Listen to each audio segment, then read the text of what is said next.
নবীর হুজরার দরজার সামনে আইসা হযরতে আজরাইল বারবার দরজার মধ্যে টোকা দিতেছে। আমার নবী বলে, ফাতেমা রে, দেখো তো দরজার মধ্যে কে আসছে।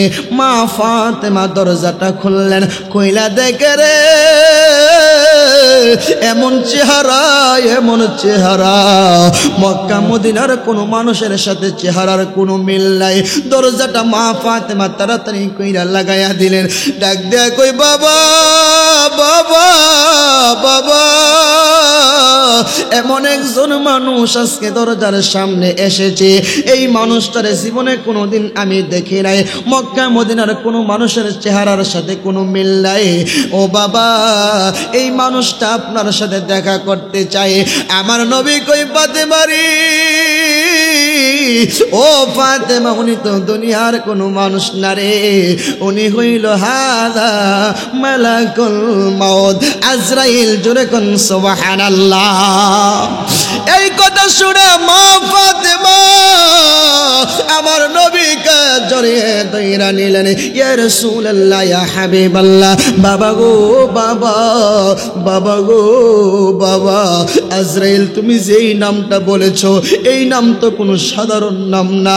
আজরাইল এমন আজরাইল, মার রাইকা সন্তান নিয়ে যায়, সন্তান রাইকা মা নিয়ে যায়, বাবা রেখে ছেলে নিয়ে যায়, ছেলে রেখে বাবাকে নিয়ে যায়।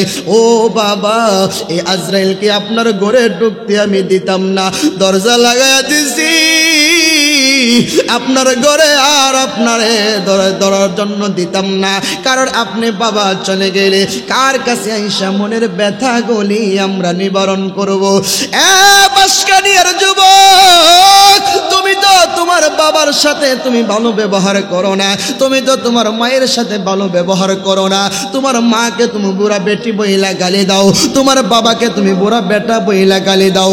আমি কাউসার আহমেদ আরিফি 2014 সালে আমি আমার মারে হারাইছি।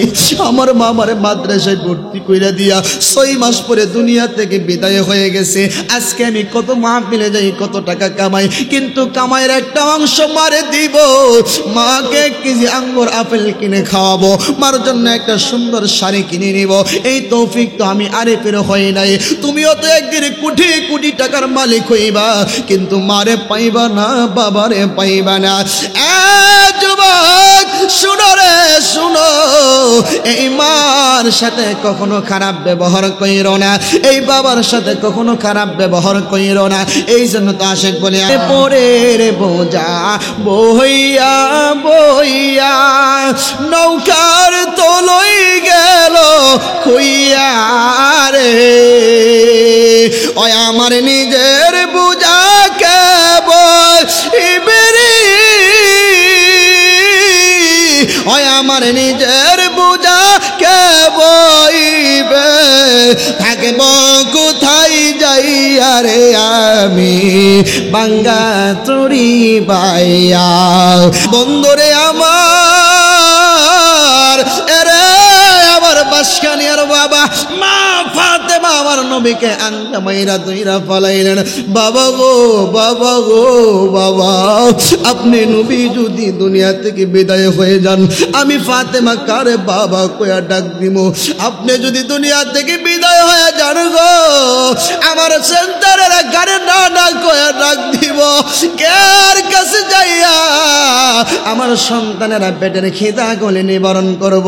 বাবা গো বাবা, আমি দরজা খুলবো না, আমি দরজা খুলবো না, এই আজরাইলকে ঘরের ভিতরে ঢুকতে দিব না। আমার নবী কই, ফাতেমা রে ফাতেমা, আরে দুনিয়ার কোনো মানুষের ঘরের সামনে যায় আজরাইল কখনো কিন্তু পারমিশনের আশায় চেয়ে থাকে না, কখনো কারো ঘরে ঢুকতে পারমিশন লাগে না।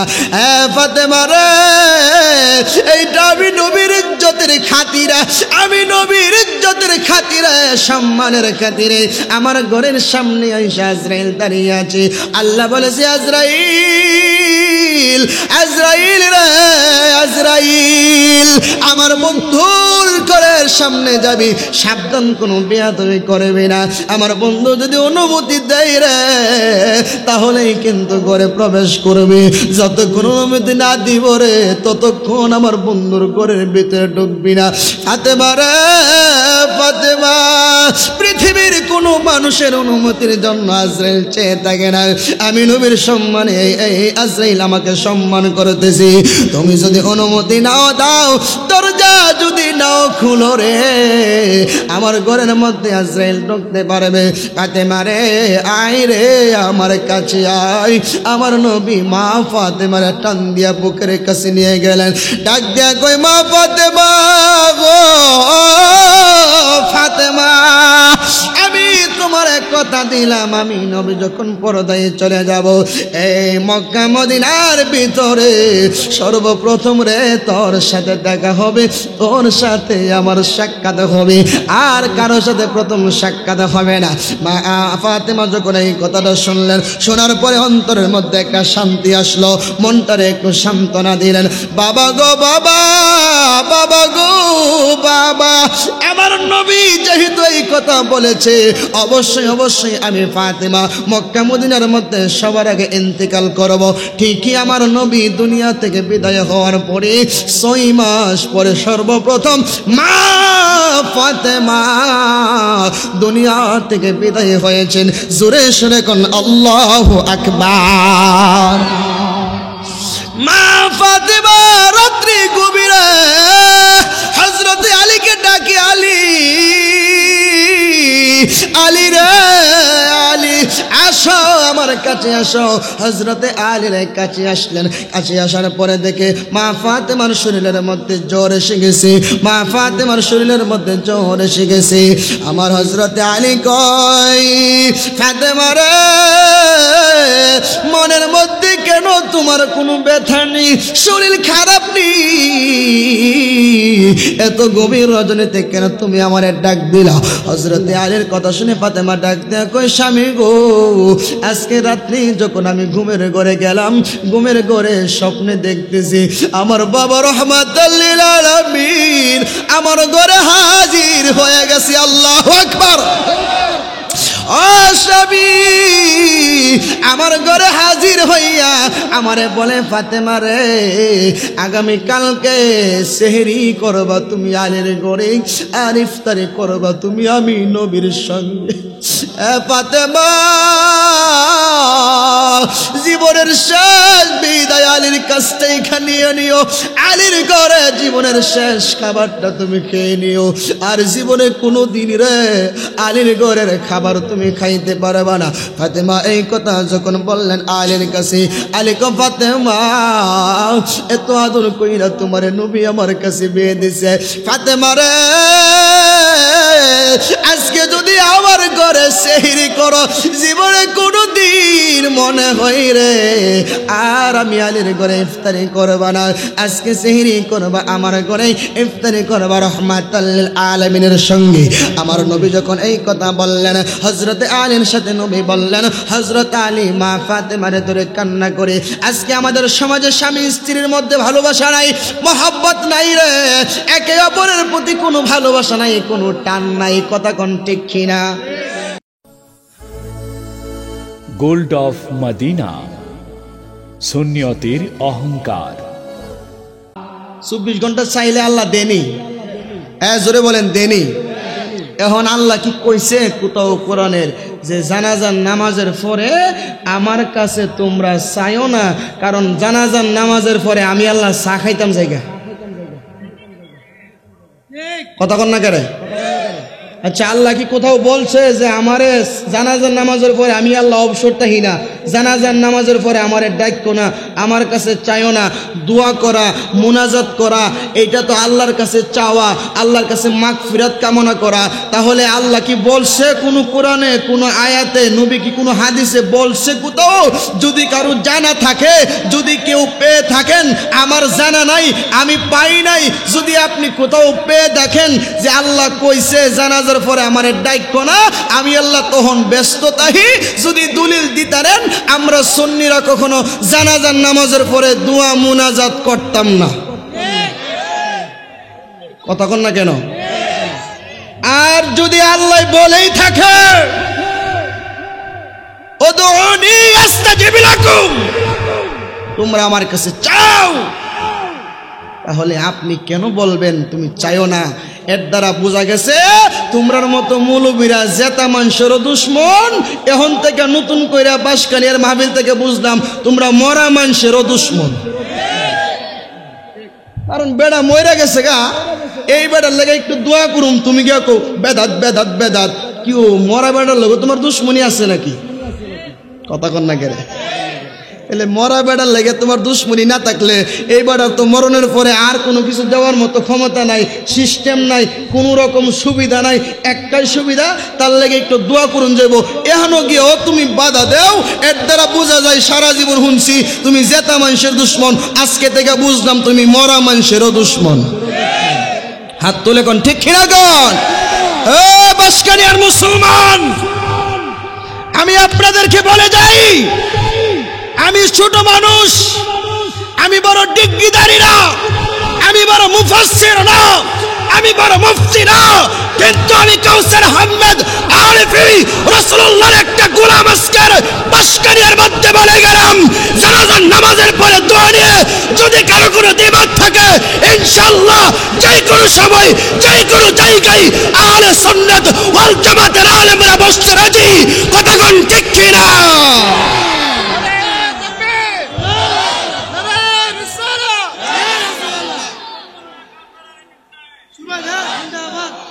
মারহাবা কোন?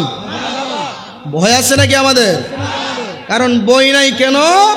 আমি গেছিলাম গতকালকে উত্তরবঙ্গে, আমার প্রোগ্রাম ছিল সিরাজগঞ্জে। ওই সিরাজগঞ্জে একজন আলেমের নাম শুনলাম, আগেও তারা চিনতাম, ডক্টর আশরাফ সিদ্দিকী, অনেক বড় একজন আলেম। উনি এক মাহফিলের মধ্যে বলছে যে মিলাদ কিয়ামের পক্ষে যদি কেউ বিরুদ্ধে একটা দলিল দিতে পারে, আমি আশরাফ সিদ্দিকী তারে 100 কোটি টাকা পুরস্কার দিব। ওই যে কিছু কাঞ্জা মৌলবী আছে না, ওই কাঞ্জা মৌলবীগুলি, কাঞ্জা কেরে কিছু জানেননি, কিছু আলো কিন্তু আছে। আমি প্রায় মাহফিলি বলি, মা বোনেরা যখন সিদ্ধ করে অর্ধেকটা সিদ্ধ হয়, অর্ধেকটা সিদ্ধ হয় না, এটারে কি আলু ক? আরে জোরে কই না, কথা বুঝেননি আপনারা? কাঞ্জা আলু। কিছু মোল্লাও আছে, নবী অর্ধেক মানে না, ওলি আল্লাহ অর্ধেক চিনে অর্ধেক চিনে না। জাতাত পড়লে হার হইয়া কিয়াম করে টিহা দাওয়াত খাইবার লাগে, আবার জাতা শেষ টিহা শেষ একো বেদাত। কনি কনি কনি আলু যেমন অর্ধেক সিদ্ধ হইলে অর্ধেক সিদ্ধ না হইলে, এটা যেমন কাঞ্জা আলু, নবীরে অর্ধেক মানলে অর্ধেক না মানলে, হাদিস অর্ধেক বুঝলে অর্ধেক না বুঝলে, কোরআন অর্ধেক মানলে অর্ধেক না মানলে, এটা মূল্য ও কাঞ্জা মূল্য। কথা কোন ঠিক কিনা কোন? এখন যদি আমার কেউ ধরে আমি জিগামু তুমি কি নবীরে অর্ধেক মানো, কইব না। আমি কত হইলে তোমার লাগলো কেরে? কথা কোন না কেরে? তুমি যদি নবীরে অর্ধেক মানো তাইলে তুমি কাঞ্জা, আর যদি নবীরে তুমি ফুল মানো, পুরাটাই মানো, তাইলে তো আমি তোমারে বলি নাই যে বেটা অর্ধেক মানে সেই বেটারে কইছি। কথা কোন ঠিক না? উনি 100 কোটি চ্যালেঞ্জ দিছে, 100 কোটি টাকা দেওয়া হবে। ওই যে কাঞ্জা মৌলবীর দলেরা কি কথা জানেননি, আরে আশরাফ সিদ্দিকী 100 কোটি টাকা কইতে দিব, এবারে 100 কোটি টাকা থাকলে এনে আমার কত হলে 100 কোটি টাকা করতে দিব, সেই সমালোচনা খরচ করে। এবার তো জানে খালি 100 কোটি টাকা না, পুরা দুনিয়াও যদি আমার দিউন লাগে আমি চ্যালেঞ্জ করতে রাজি। কারণ দুনিয়া দিলেও চ্যালেঞ্জ, দুনিয়া নিয়ে করলেও দুনিয়া দিউন লাগতো না, কারণ মিলাদ কিয়ামের বিরুদ্ধে কোনো দলিল নাই। কথা কোন ঠিক না গান? তাহলে 100 কোটি কেন? আমি যদি 1000 কোটিও বলি, তুমি তো মিলাদ কিয়াম কখনো হারাম প্রমাণ করতে পারবা না। তুমি প্রমাণও করতে না, আমার কাছ থেকে তুমি 10 টাকা ভিক্ষা নিতেও পারতা না। কথা কোন ঠিক না? তাহলে আমিও আজকে এখানে বলে গেলাম, যদি কারো কোনো দ্বিমত থাকে, আমি কাউসার আহমেদ আরিফির নামটা ইউটিউবে লিখে একটু চার্জ দিবেন, শত শত আলোচনা আছে এখানে। আমার 503 শেষে একটা নাম্বারও আছে, ফোন দিবেন, অথবা এলাকার দায়িত্বশীল ব্যক্তি যারা আছে তাদের মাধ্যমে যোগাযোগ করবেন। ইনশাল্লাহ এই মাঠেই আহলে সুন্নাত ওয়াল জামাতের লোকেরা এখানে বসেই বাহাস করে কোরআনের দলিলে, হাদিসের দলিলে, ইজমার দলিলে, কিয়াসের দলিলে প্রমাণ করে দিব জানাজার নামাজের পরে দোয়া মুনাজাত একবার নয়, দুইবার নয়, হাজার হাজার বার জায়েজ এখন ঠিক কিনা?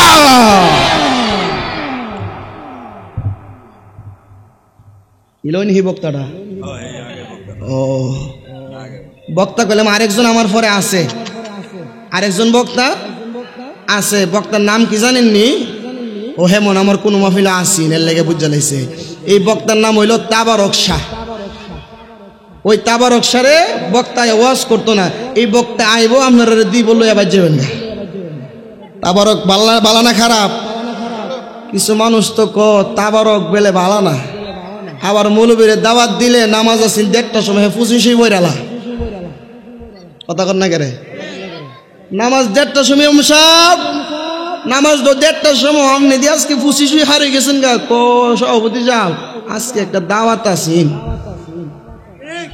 কথা কর না কেরে? আপনার এলাকাত নাই, বিভিন্ন এলাকাত যাই তো ওই বিভিন্ন এলাকার কথা কইতাছি। এই মন কিছু মৌলবী আছে না নাই? যাই হোক বাবা, সর্বঙ্গে ব্যথা, ওষুধ দিব কোথা? দেশের এমন এক ক্লান্তি লগ্নে, দেশের এমন এক পরিস্থিতিতে আজকে আহলে সুন্নাত ওয়াল জামাতের আলেমদেরকে তারা মনে করতেছে আরে সরকার যখন আওয়ামী লীগ নাই, সুন্নিরা আর দেখবো কেডা? এই বেড়া আওয়ামী লীগ সরকার কি তোর মতো আমরা জীবনে কোনোদিন আম্মা ডাকছি রে? তোর ওই নিয়ে বেডির বুয়াইছ, তোরা উপাধি দিছ যে সে মাননীয় প্রধানমন্ত্রী শেখ হাসিনা আমাদের জননেত্রী, উনি হলেন কৌমি জননী। কি জননী? কৌমি জননী মানে কৌমিদের মা। তোরা ওই মা ডাকছ, তোর আবার এই মার বিরুদ্ধে কথা কস। তাহলে আমার বুঝে আসে না, তোরা যে কই নাম্বার মানুষ। আমার মনে হয় আল্লাহ যে একটা আয়াত নাজিল করছে 100 কষ্ট দিচ্ছে আপনাদের 114খানা সূরা আল্লাহ নাজিল করেছে। এর ভিতরে একটি সূরার নাম হলো সূরাতুল মুমিনুন, মুমিন হবে যারা জান্নাতে যাবে তারা। আরেকটা সূরা হলো সূরাতুল কাফিরুন, কাফের হবে যারা জাহান্নামে যাবে তারা। আরেকটা সূরা আছে সূরাতুল মুনাফিকুন। আল্লাহকে জিজ্ঞাসা করলাম, আল্লাহ তুমি পরিচয় দিয়েছো দুই দলের, এক দল যাবে জান্নাতে আর এক দল যাবে জাহান্নামে, কিন্তু কোরআনের মধ্যে দলিল পাইলাম 3 দলের কথা। এক দল জান্নাতি আর এক দল জাহান্নামী, আরেকটা দল হলো মুনাফিক। এই দলটা কোনটা? আল্লাহ 5 পারার 20 পৃষ্ঠায় বলে ইন্নাল মুনাফিকিনা ফিদ দারকিল আসফালি মিনান নার। তারা হলো মুনাফিক, জাহান্নামের সর্বনিম্ন স্তরে থাকবে, কাফেরের চাইতেও খারাপ। কথা কোন ঠিক কিনা? তাহলে আজকে এই সুন্নি আলেমদেরকে তোমরা হেস্তনেস্ত করতেছো, হামলা মামলার বই দেখাচ্ছ।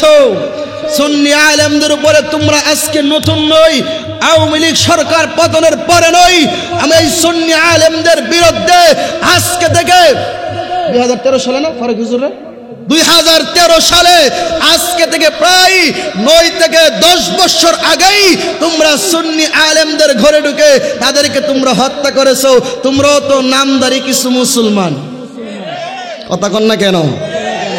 আজকে থেকে আরো 20 বছর 25 বছর আগেও তোমরাই তো আল্লামা এম এ জলিল শাহ হুজুরের বিরুদ্ধে কথা বলেছো, জলিল শাহ হুজুরের গাড়ি ভেঙেছো, জলিল শাহ হুজুরের গাড়ি আটকিয়েছো, আল্লামা গাজী মান্নান জিয়াদি হুজুরের গাড়ি ভেঙেছো, তোমরাই তো এগুলি করেছো। তখন তো এই আওয়ামী লীগ সরকার ছিল না। তবে আওয়ামী লীগ সরকার যখন ছিল তখন দেশের আলেম উলামা প্রত্যেকটা আলেম নিজের স্বাধীনভাবে কথা বলতে পেরেছে। আপনি বলবেন কিছু আলেম তো জেলে গিয়েছিল, তাদের ব্যাপারে আপনি কি বলবেন? ওই সমস্ত আলেমরা কেন জেলে গিয়েছে? আজকে তাহিরি হুজুরের নামে মামলা কেন দেওয়া হয়েছে? দুইটা জিনিস নিয়ে আপনি বিশ্লেষণ করেন, অটোমেটিক বেরিয়ে যাবে কার দোষ, কে দোষী কে নির্দোষী। যে সমস্ত আলেমকে আওয়ামী লীগ সরকারে জেলে নিয়েছে তাদেরকে কেন নেওয়া হয়েছে? আর বর্তমান তাহিরি সাহেবের বিরুদ্ধে মামলা দেওয়া হয়েছে, কেন দেওয়া হয়েছে? দুইটা কি এক বিষয় না দুই বিষয়? কথা কন না কেন? ওটা ছিল রাজনৈতিক বিষয়। তাহিরি সাহেব তো আওয়ামী লীগের কোনো সংগঠনের সাথে জড়িত নাই। কথা কন? যদি দেখাইতে পারেন তাহলে আপনি আগামীকাল কি তারা গ্রেফতার করেন, অসুবিধা নাই। পারবেন না, নাইলে তো কবে ওই সুযোগ তোমরা খুঁজদা। কথা কন না কেন? দেখেন স্বাভাবিক জিনিস, আজকে আমি এই মাহফিলে আসছি, এই কষ্ট নিয়ে না, একটা মিনিট বলি। এই মাহফিলের মধ্যে প্রধান অতিথি আছে, বিশেষ অতিথি আছে, অনেক নেতা কর্মীদের নাম থাকে না?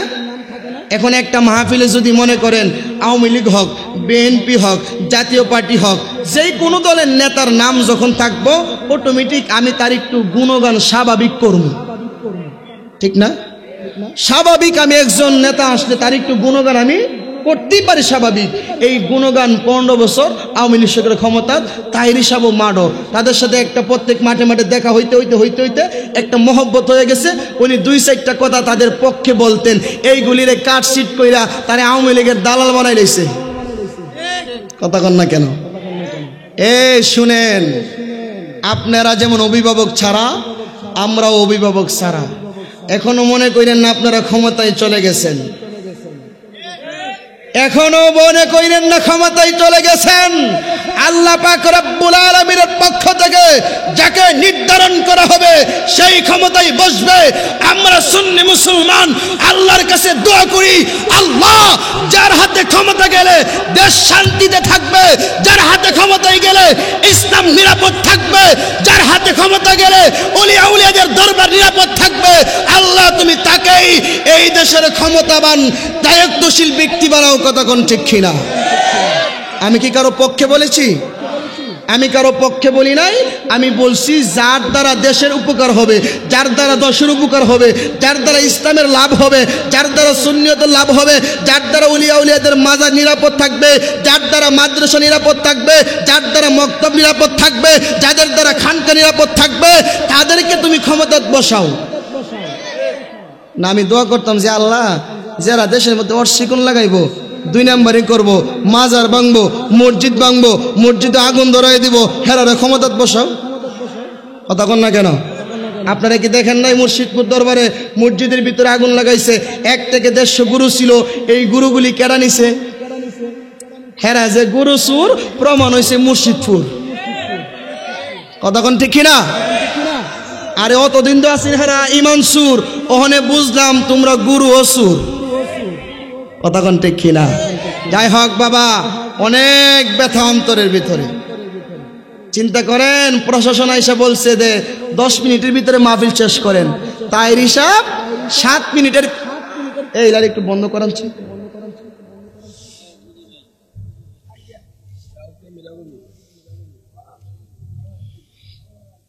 আপনারা কি কষ্ট পাইতেছেন আমার কথায়? 10 মিনিট শেষ করেন, তাই হিসাব 7 মিনিটের ভিতরে শেষ করেছে। ভিডিওর ভিতরে উনি বলেছেন আমরা প্রশাসন বান্ধব মানুষ, এই আখাউড়া থানার পুলিশ প্রশাসন তারা আমাদের এলাকার মেহমান, তাদের সাথে কেউ খারাপ ব্যবহার করবেন না। আচ্ছা, আপনাদের কাছে আমার একটা প্রশ্ন, যে আমি এত সুন্দর করে একটা মাহফিল সাজাইলাম, এই মুহূর্তে এসে যদি আপনি বাধা দেন, তাহলে আমার মাহফিলের খরচও গেল, মাহফিলও বাদ হইল। এখন আমার কি তেহাজে গেছে একটা জ্বালা আছে না? তাহলে তাহির হিসাবে নিয়ে তো মাহফিলটা করলে কমপক্ষে 4 থেকে 5 লক্ষ টাকা খরচ হয়। 5 লক্ষ টাকা খরচ করে তারা মাহফিলটা সাজাইছে। 1 মাস আগে থেকে প্রচার চলতেছে, পোস্টার চলতেছে, মাইকিং চলতেছে। আপনি তো পারতেন 1 সপ্তাহ আগে বন্ধ করতেন। 10 মিনিট হুজুরে উঠছে, 10 মিনিটের ভিতরে শেষ করে দিন। এখন কমিটির ফলাবানে সবাই তো আর সমান না, কমিটির কিছু ফলাবানে অথবা কে বা কাহারা কমিটি সাজ্জা দেশের মধ্যে গন্ডগোল লাগাইবার লাগেও তো কিছু মুনাফিক বের হয়ে আছে। কে বা কাহারা গাড়ির মধ্যে আঘাত করছে, নাম দিছে তাহিরির বক্তরা, গাড়ি ভেঙে গেছে। এখন তাহিরির বক্ত যেহারা, এই দলিলটা তুমি কেমনে দিবা? প্রমাণ আছে কোনো? হাজার হাজার মানুষ সবাই তো তাহিরি হুজুরের ওয়াজ হুন্না আই লাভ ইউ কবে লেগে আইছে না? কিছু তো আইছে তাহিরির সুযোগ পাইলে 2টা ঘুষি দিয়া দামু। কথা কন না কেরে? তো ঘুষি দিয়ে পারে তো গাড়ি ভাঙতে পারে। তুমি যে ডাইরেক্ট তাহিরের বক্তব্য প্রচার করতেছো, এর দ্বারা বোঝা গেল এই দেশে বৈষম্য এখনো আছে, এই দেশ এখনো বৈষম্য মুক্ত হতে পারে নাই। আমি আজকের মিডিয়ার মাধ্যমে ডক্টর ইউনূস সাহেবকে বলবো, বৈষম্য বিরোধী ছাত্র আন্দোলন করেছেন, আপনাদেরকে স্যালুট জানাই, ধন্যবাদ জানাই। আপনারা এমন একটা সংগঠন করেন, ভবিষ্যতে যত দল ক্ষমতায় আসবে, যেই বৈষম্য করবে তাদের বিরুদ্ধে আমরা রুখে দাঁড়াবো। আপনার আওয়ামী লীগ করক, তাদেরকেও আমরা পতন করব, বিএনপি করক, তাদেরকেও পতন করব, জামাত করক, তাদেরকেও পতন করব, জাতীয় পার্টি করক, তাদেরকেও পতন করব।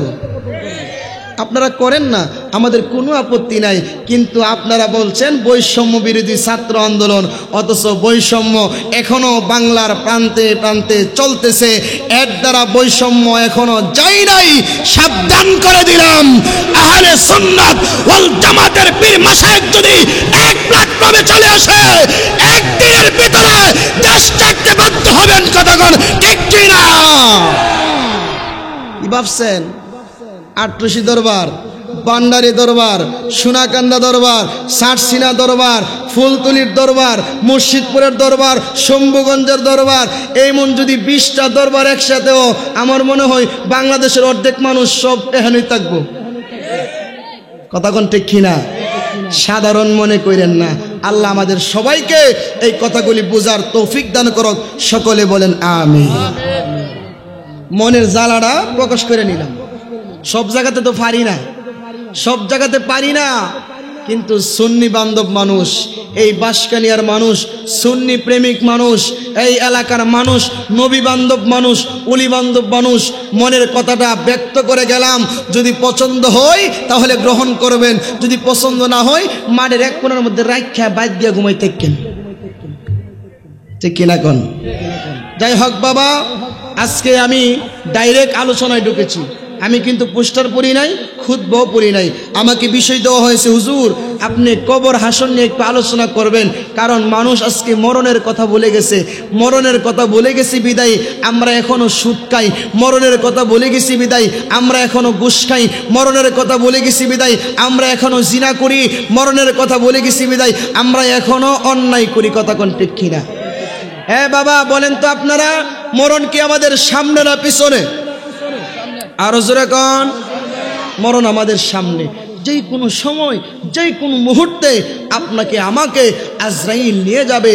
আরে এই দেহ থেকে প্রাণ পাখিটা যখন বের হয়ে যাবে, আপনার সংসার, আপনার বাড়ি, আপনার গাড়ি, আপনার ধন, আপনার দৌলত, আপনার বিবি, আপনার ছেলে, আপনার মেয়ে সব আপনার পর হয়ে যাবে। সবাই মিলে আপনাকে তাড়াতাড়ি করো, তাড়াতাড়ি করো, তাড়াতাড়ি করো। একদল যাবে কাপড় আনতে, আরেক দল যাবে কবর খুঁড়তে, আরেক দল যাবে গোসল করাতে, আরেক দল খাটুলা আনতে। দেখবেন মুহূর্তের ভিতরে সব আয়োজন রেডি, আপনাকে নিয়ে অন্ধকার কবরের মধ্যে রাখতে সবাই পাগল হয়ে যাবে। পৃথিবীর মানুষ এখনো কেন তুমি বুঝো না? এই পৃথিবীর কেউ তোমার আপন না, এই পৃথিবীর কেউ তোমার আপন না, কেউ তোমার বন্ধু না, কেউ তোমার বান্ধব না। যিনি আপন, যিনি বন্ধু, যিনি বান্ধব, তিনি আছেন শাহে মদিনা রওজা মুবারকে অম্মেতি অম্মেতি বলে কান্না করে। কথা কোন ঠিক কিনা? জয় হোক বাবা, গভীর মনোযোগ। এই পৃথিবী ছেড়ে চিরদিনের জন্য বিদায় হয়ে যেতে হবে। আল্লাহ কোরআনে বলে, কুল্লু নাফসিন যায়িকাতুল মাউত।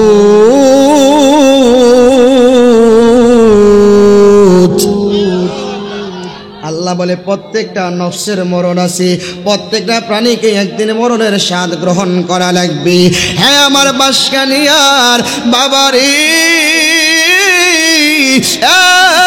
যুবক ভাইরা, যখন তোমার সামনে আজরাইল চলে আসবে, আজরাইলকে দেখা তোমার শরীরের তাজা রক্তগুলি পানি পানি হয়ে যাবে। আজরাইলকে দেখা রে, আরে তোমার শরীরের রগগুলি টাস টাস করে ছিঁড়ে যাবে। আজরাইলকে দেখার পরে তোমার চক্ষুগুলি উল্টায়া যাবে। আমার নবী কই, দুনিয়ার মানুষ যখন আজরাইল তোমার ঘরের ভিতরে চলে আসবে, আজরাইলের পূর্ণ রূপটা যখন তোমার সামনে নিয়ে আসবে, আজরাইলকে দেখার পরে তোমার পানির এমন পিপাসা হবে, ওই সময় যদি 7 সমুদ্র 13 নদীর পানি যদি তোমার মুখের ভিতরে ঢেলে দেওয়া হয়, এরপরে ওই সময় তোমার পানির পিপাসা মিটবে না। জোরে কোন আল্লাহু আকবার। আরে পরের বোঝা বইয়া বইয়া নৌকার তলই গেল খুইয়া রে, ওই আমার নিজের বোঝা কেবল ইবেরি, ওই আমার নিজের বোঝা কেবল হইবে থাকব কোথায় যাইয়া রে আমি বাঙ্গা তুরি বাইয়া আর কত গেলে বাসব আমি দুঃখের সারি গাইয়া আরে জনম গেল গোনাই গোনাই বলেন জনম সংসারের দিকে চাইয়া রে আমার বাঙ্গা চুরি বাইয়া জোরে শুনে কোন আল্লাহু আকবার বন্ধুরে আমার যখন তোমার ঘরের সামনে আজরাইল চলে আসবে আজরাইলকে দেখিয়া শরীরের তাজা রক্তগুলো পানি হয়ে যাবে আরে মুমিন যদি তুমি হয়ে থাকো তাহলে তোমার সামনে দুইজন ফেরেশতা আসবে আয়েশা জান্নাতে একটা রুমাল দিয়ে হাওয়া দিতে থাকবে আর একজন ফেরেশতা জান্নাতটা তোমার সামনে তুলে ধরবে আরে মুমিন মানুষ জান্নাত দেখা আর রুমালের গ্রানে গ্রানে ঘুমিয়ে যাবে মার স্তরের মধ্যে দুধ খাইতে খাইতে সন্তানটা যেমন ভাবে ঘুমিয়ে যায় আমার রাসূল বলে মুমিন ব্যক্তিটা মরণের সময় এমন ভাবে ঘুমিয়ে যাবে মরণের কষ্ট হবে ঠিক এক সেকেন্ডের জন্য টের পাবে না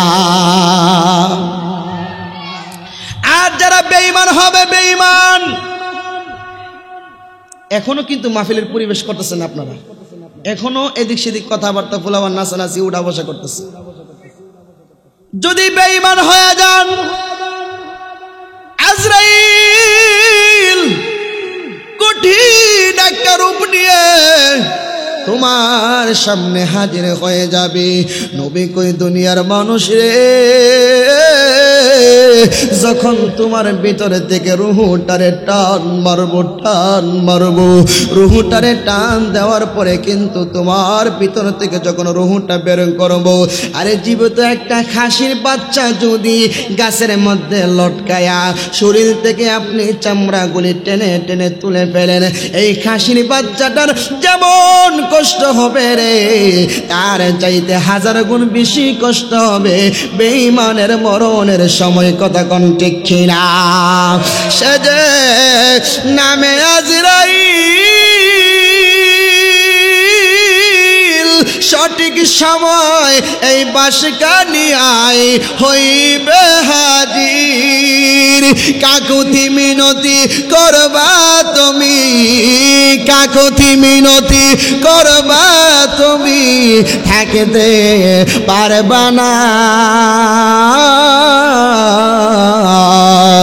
আজরাইল শিলে কারো কফিয়ত চলবে না রে মানুষ কফিয়ত চলবে না বলেন না মরণেরই কথা মানুষ মরণেরই স্মরণ করোনা আজরাইল শিলে কারো কফিয়ত চলবে না রে মানুষ কফিয়ত চলবে না জোরে সুরে কোন আল্লাহু আকবার বন্ধুরে আমার ও আমার বাসকানিয়ার বাবারা ডাইরেক্ট আমার মূল আলোচনার ভিতরে চলে গেলাম মুমিন ব্যক্তিটার সুন্দর কইরা রূহ নিব মুমিন ব্যক্তিটার পাবে না বেঈমানের রূহ নিব অন্তরের ভিতরে জ্বালা যন্ত্রণা শুরু হয়ে যাবে আরে মরণ এমন একটা কঠিন জিনিস হযরত ঈসা আলাইহিস সালাম একটা কবরের পাশে গিয়েছেন গিয়ে বলেন কুম বিইজনিল্লাহ তুমি আল্লাহর হুকুমে জিন্দা হও মুসা ঈসা নবী বলার সঙ্গে সঙ্গে এই কবর থেকে একজন ব্যক্তি উঠে গেল হযরত ঈসা পয়গম্বর জিজ্ঞাসা করে তোমার নাম কি বলে আমার নাম হলো সাম আলাইহিস সালাম বলে তোমার বাবার নাম কি বলে বাবার নাম হলো নূহ আলাইহিস সালাম হযরত ঈসা বলে আরে আমার বন্ধু সাম আমি তোমাকে আল্লাহর হুকুমে জিন্দা করিলাম তুমি কি এই পৃথিবীতে থাকতে চাওনি তুমি যদি পৃথিবীতে থাকতে চাও তাহলে আমারে বলো আমি আল্লাহর কাছে দোয়া করব আল্লাহ যেন তোমার হায়াতটা বাড়িয়ে দেয় আল্লাহ যেন তোমাকে দুনিয়াতে থাকার মতো ব্যবস্থা করে দেয় হযরত সাম পয়গম্বর বলে ঈসা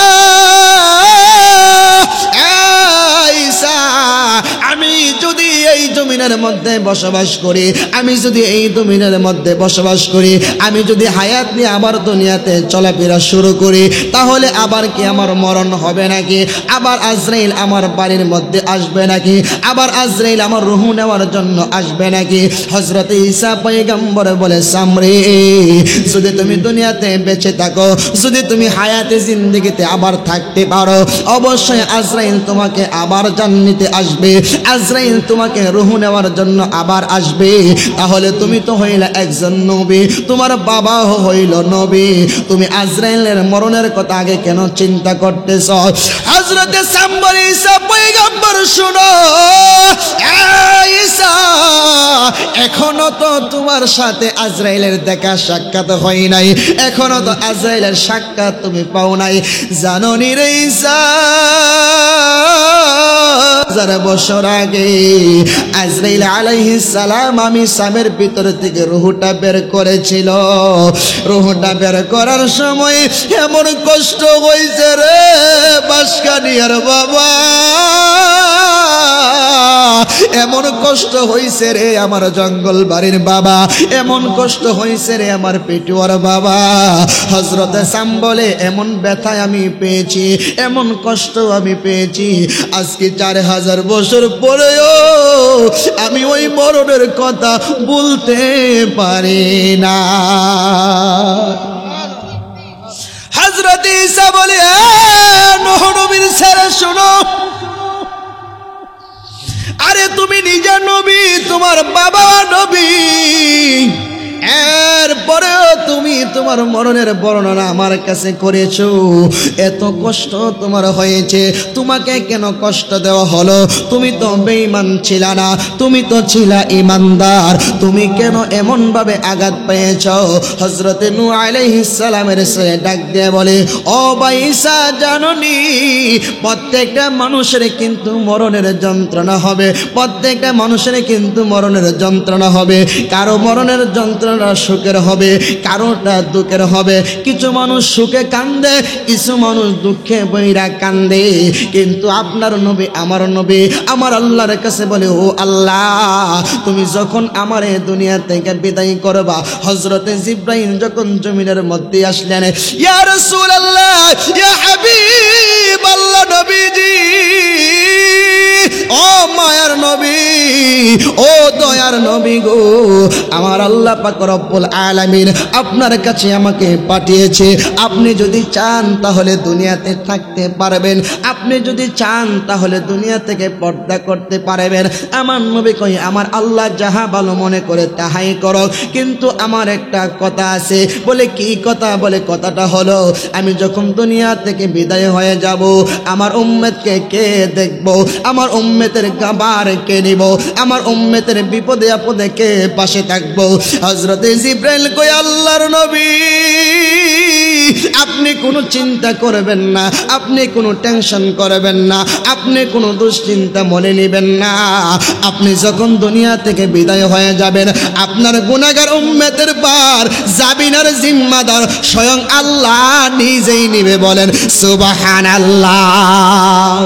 এ বন্ধু রে বন্ধু, বলে, ও জিবরাইল, যাও রে যাও, আল্লাহকে যে বলো আজরাইলকে পাঠানোর জন্য। হযরতে আজরাইল জমিনের মধ্যে আসলেন, মদিনা শরীফের ভিতরে ঢুকলেন, আমার নবীর হুজরার সামনে চলে গেলেন। এমন সময় দরজার মধ্যে বারবার কে জানি নক করতেছে। আমার বাসকানিয়ার বাবা, ও আমার জঙ্গল বাড়ির বাবা, ও আমার করিমগঞ্জের বাবা, দুনিয়ার কোনো মানুষের দরজার মধ্যে আইসা আজরাইল টোকা দেওয়ার প্রয়োজন হয় না। আজরাইল বলে, পুরাটা পৃথিবী আমার হাতুর তালুর মধ্যে আমার আল্লাহ দিয়েছে, যখন যেখান থেকে যেইভাবে যেই কোনো মানুষরে নিতে পারি, কারো পারমিশন লাগে না। কিন্তু আমার নবী, আপনার নবী রহমাতাল লিল আলামিন, নবীর হুজরার দরজার সামনে আইসা হযরতে আজরাইল বারবার দরজার মধ্যে টোকা দিতেছে। আমার নবী বলে, ফাতেমা রে, দেখো তো দরজার মধ্যে কে আসছে। মা ফাতেমা দরজাটা খুললেন, কইলা দেখে রে এমন চেহারা, এমন চেহারা, মক্কা মদিনার কোনো মানুষের সাথে চেহারার কোনো মিল নাই। দরজাটা মা ফাতেমা তাড়াতাড়ি কইরা লাগাইয়া দিলেন। ডাক দেয়া কই, বাবা বাবা বাবা, এমন একজন মানুষ আজকে দরজার সামনে এসেছে, এই মানুষটার জীবনে কোনোদিন আমি দেখি নাই, মক্কা মদিনার কোনো মানুষের চেহারার সাথে কোনো মিল নাই। ও বাবা, এই মানুষটা আপনার সাথে দেখা করতে চাই। আমার নবী কই, ফাতেমা রে, ও ফাতেমা, উনি তো দুনিয়ার কোনো মানুষ না রে, উনি হইল হাদা মালাকুল মউত আজরাইল। জোরে কোন সুবহানাল্লাহ। এই কথা শুনে মা ফাতেমা আমার নবীকে জড়িয়ে ধইরা নিলেন। ইয়া রাসূলুল্লাহ, ইয়া হাবিবাল্লাহ, বাবা গো বাবা, বাবা গো বাবা, আজরাইল তুমি যেই নামটা বলেছো এই নাম তো কোনো সাধারণ নাম না। আজরাইল এমন আজরাইল, মার রাইকা সন্তান নিয়ে যায়, সন্তান রাইকা মা নিয়ে যায়, বাবা রেখে ছেলে নিয়ে যায়, ছেলে রেখে বাবাকে নিয়ে যায়। ও বাবা, এই আজরাইলকে আপনার ঘরে ঢুকতে আমি দিতাম না, দরজা লাগাইয়া দিছি আপনার ঘরে, আর আপনারে ধরার জন্য দিতাম না, কারণ আপনি বাবা চলে গেলে কার কাছে আইসা মনের ব্যথা গলি আমরা নিবারণ করব। বাঁশকানিয়ার যুবক, তুমি তো তোমার বাবার সাথে তুমি ভালো ব্যবহার করো না, তুমি তো তোমার মায়ের সাথে ভালো ব্যবহার করো না, তোমার মাকে তুমি বুড়া বেটি বইলা গালি দাও, তোমার বাবাকে তুমি বুড়া বেটা বইলা গালি দাও। আমি কাউসার আহমেদ আরিফি 2014 সালে আমি আমার মারে হারাইছি। আমার মা আমারে মাদ্রাসায় ভর্তি কইরা দিয়া 6 মাস পরে দুনিয়া থেকে বিদায় হয়ে গেছে। আজকে আমি কত মাহফিলে যাই, কত টাকা কামাই, কিন্তু কামাইয়ের একটা অংশ মারে দিব, মাকে 1 কেজি আঙ্গুর আপেল কিনে খাওয়াবো, মার জন্য একটা সুন্দর শাড়ি কিনে নিব। এই তৌফিক তো আমি আরিফের হয় নাই। তুমিও তো একদিন কোটি কোটি টাকার মালিক হইবা, কিন্তু মারে পাইবা না, বাবারে পাইবা না। যুবক শুনো রে শুনো, এই মার সাথে কখনো খারাপ ব্যবহার কইরো না, এই বাবার সাথে কখনো খারাপ ব্যবহার কইরো না। এই জন্য তো আশেক বলে, আমি কার মুখ দেখা প্রাণ জুড়ায় আমার মা জননী নাই রে দুনিয়ায়। বলেন, আমার মা জননী নাই রে দুনিয়ায়, কত আদর করেতেন মায়ে এ বব সংসারে, নিজে না খাইয়া মায়ে সন্তানের খাওয়াইছে, কত আদর করেতেন মায়ে এ বব সংসারে, নিজে না খাইয়া মায়ে সন্তানের খাওয়াইছে। সেই মায়ের ব্যথা দিলে, সেই মায়ের দুযুগ হবে ঠিকানা, আমার মা জননী নাই রে দুনিয়ায়। আমি কার কাছে যাইয়া নয়ন জোড়ায়, আমি কার মুখ দেখা প্রাণ জোড়ায়, আমার মা জননী নাই রে দুনিয়ায়, আমার মা জননী নাই রে দুনিয়ায়। জোরে সুরে কোন আল্লাহু আকবার। বন্ধুরে আমার, আমার এরে আমার বাসখানিয়ার বাবা মা ফাতেমা আমার নবীকে আঙ্গা মাইরা দুইরা ফলাইলেন। বাবা গো বাবা গো বাবা, আপনি নবী যদি দুনিয়া থেকে বিদায় হয়ে যান, আমি ফাতেমা কারে বাবা কয়া ডাক দিব? আপনি যদি দুনিয়া থেকে বিদায় হয়ে যান গো, আমার সন্তানেরা কারে না ডাক কয়া ডাক দিব? কার কাছে যাইয়া আমার সন্তানেরা পেটের খিদা গলে নিবারণ করব? বাবা গো বাবা, আমি দরজা খুলবো না, আমি দরজা খুলবো না, এই আজরাইলকে ঘরের ভিতরে ঢুকতে দিব না। আমার নবী কই ফাতেমা রে ফাতেমা, আরে দুনিয়ার কোনো মানুষের ঘরের সামনে যায় আজরাইল কখনো কিন্তু পারমিশনের আশায় চেয়ে থাকে না, কখনো কারো ঘরে ঢুকতে পারমিশন লাগে না। ফাতেমা রে, এইটা আমি নবীর ইজ্জতের খাতিরে, আমি নবীর ইজ্জতের খাতিরে, সম্মানের খাতিরে আমার ঘরের সামনে আইসা আজরাইল দাঁড়িয়ে আছে।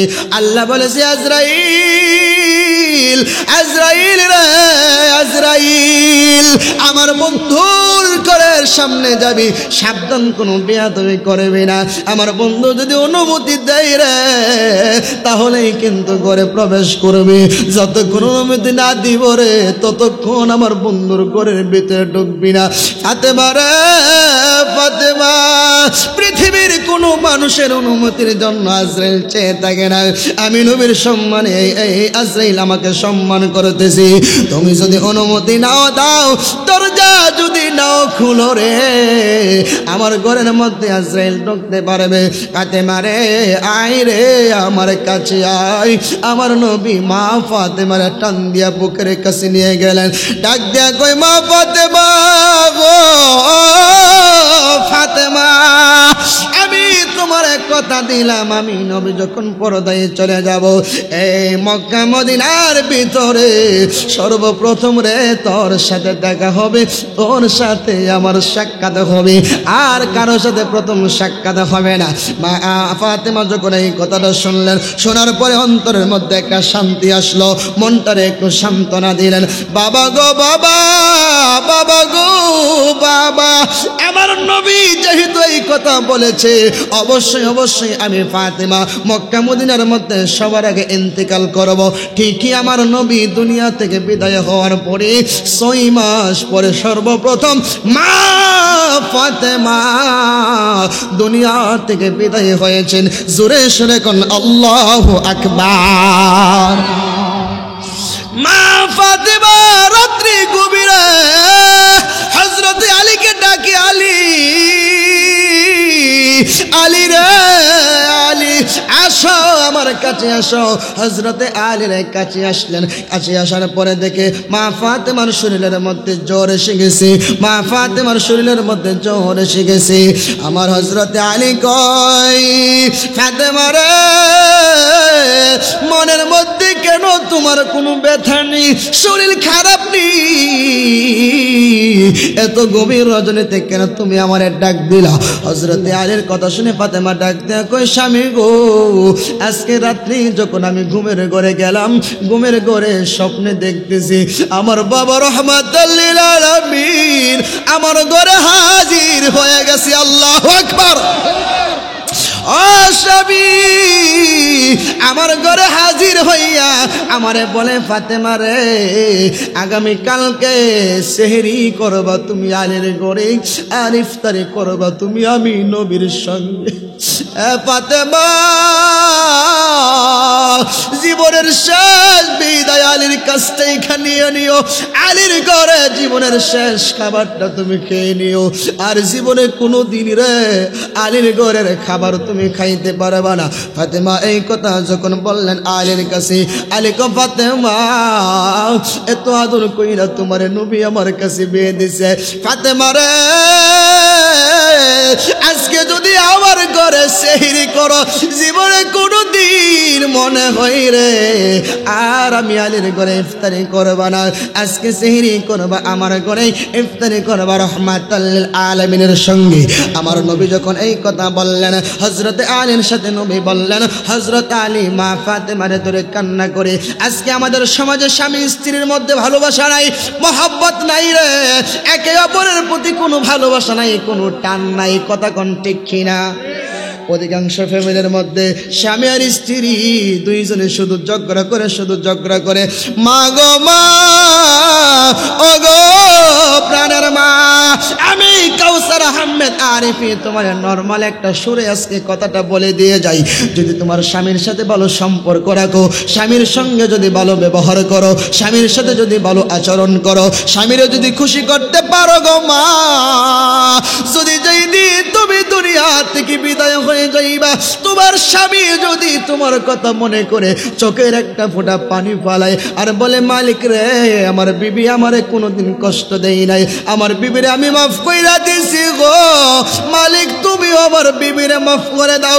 আমার নবীজি বলেন, কোন স্বামী যদি বিবির জন্য এতটুকু দোয়া করে, আমার আল্লাহ ওই বিবির জীবনের গুনাহগুলি মাফ করিয়া আমার আল্লাহ বিবির কবরটারে জান্নাতের বাগান বানিয়ে দেই। বলেন সুবহানাল্লাহ। মুসলমান, কষ্ট দিছে আপনাদের? নবীজির মেয়ে ফাতেমা যখন আলীকে বললেন, আলী মা ফাতেমা ধরে কান্দে, ফাতেমা চিরদিনের জন্য বুঝি বিদায় হয়ে যাইবা? কে রে, আমি কোথাও গেলে দরজা লাগাইয়া দরজার মধ্যে পিঠ আটকাইয়া দাঁড়াইয়া থাকবো, আমি যখন কোনো জায়গা থেকে আসতাম কে আমারে শরবত দিব, কে আমার শরীরের ঘামগুলি মুছে দিব? হযরতে ফাতেমা বলে, স্বামী গো কথা দাও গো, কথা দাও, আমার সঙ্গে তুমি কথা দাও, আমি যখন দুনিয়া থেকে বিদায় হয়ে যাব, আমার সন্তান ইমাম হাসাইন ইমাম হুসাইনকে কোনোদিন আপনি কষ্ট দিয়েন না। আরে আমার হাসাইন হুসাইন কোনোদিন তারা কষ্ট সহ্য করতে পারবে না, আমার হাসাইন আমার হুসাইন তারা তো এতিম হয়ে যাবে। স্বামী গো কথা দাও গো, স্বামী জীবনে কোনোদিন তাদেরকে কষ্ট দেবা না। হযরত আলী বলে, ও ফাতেমা আমি তোমারে কথা দিলাম কোনোদিন কষ্ট দেব না।